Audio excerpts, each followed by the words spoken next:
I think steam engines are alive, you know. For me, it's the smell.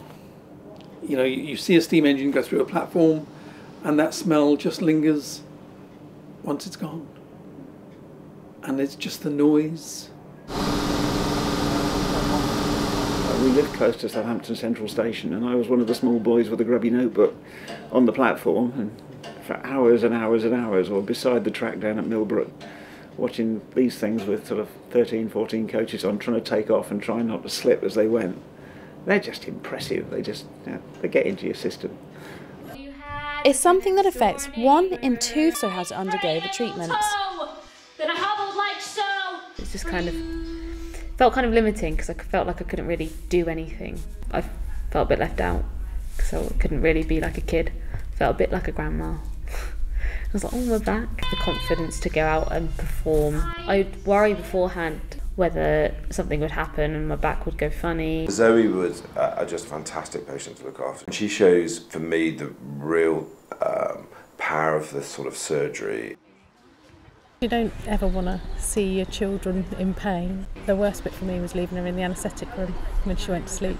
The last thing she said to me was, "I'm scared." The treatment for scoliosis has developed vastly, but there's still much room for improvement. The future hopes is that research will allow for early intervention and growth control, meaning that there is no need for such radical surgeries, meaning that people like Zoe get help earlier on in life. This is Jennifer Correa-Marchbank, Winchester News Online.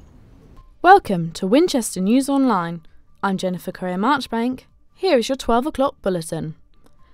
Hyde 900 is launching a new project in Winchester to dig into the past of King Alfred. Volunteers are being called to take part in uncovering the hidden history of the King's final resting place. The community dig will begin next April at King Alfred Terrace.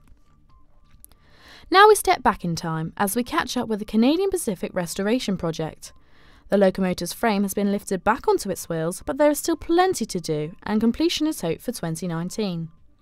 But one of the most important factors in the project is retired volunteers regaining a purpose and being able to share their stories and their love for steam trains.